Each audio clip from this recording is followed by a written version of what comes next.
जैसी करनी वैसी भरनी। एक बार दो भाई थे। एक का नाम रियान था और दूसरे का नाम जियान था। दोनों ही एक दूसरे के विपरीत थे। रियान का स्वभाव बड़ा सरल और वैवाहिक था, वहीं जियान का स्वभाव बिगड़ैल और अकड़ू था।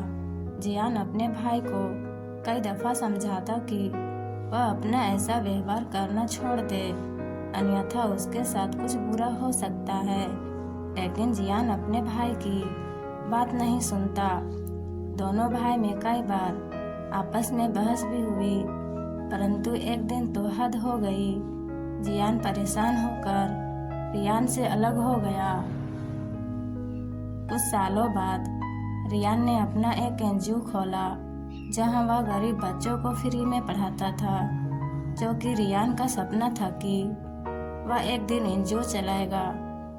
वहीं जियान पर बेईमानी का भूत सवार था। उसने एक ऐसी कंपनी बनाई जो पैसा लेकर फर्जी डिग्री बनवाता था। रियान का एनजीओ अच्छा चल रहा था।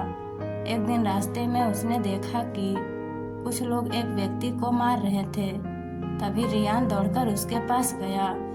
तब तक वे बदमाश उस व्यक्ति को बेहोशी की हालत में छोड़ गए। रियान ने उस व्यक्ति को अपने कंधे पर उठाया और पास ही के हॉस्पिटल में ले गया। जब उस व्यक्ति को होश आया तो उसने रियान का धन्यवाद कहा। वह व्यक्ति एक बहुत बड़ा व्यापारी था। उसने रियान से पूछा, आप क्या करते हो? रियान बोला, मेरा छोटा सा एनजीओ है।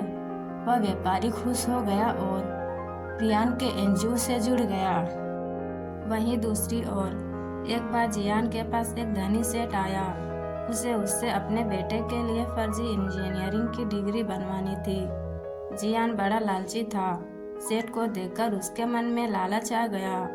उसने सेठ से फर्जी डिग्री बनवाने के 5 लाख रुपए मांगे। सेठ ने 1 लाख एडवांस देकर वहां से चला गया। कुछ दिनों बाद जियान ने सेठ को उसके बेटे की फर्जी इंजीनियरिंग की डिग्री बनाकर दे दी। 1 साल बाद जियान के साथ बड़ी दुर्घटना घटी। जिस स्कूल में उसका बच्चा पढ़ता था, उस स्कूल की बिल्डिंग गिर गई। इस घटना में जियान का बेटा मर गया। बाद में पता चला कि वह बिल्डिंग उसी फर्जी डिग्री वाले सेठ के बेटे ने बनाई थी। यह जानकर जियान को आसान या धक्का लगा। वह रोते हुए अपने भाई रियान के पास गया। जियान को अपनी करनी पर पछतावा होने लगी और इसी के साथ कहानी समाप्त हुई। इसलिए हमेशा अच्छे कार्य करना चाहिए। गलत काम का परिणाम भी गलत होता है।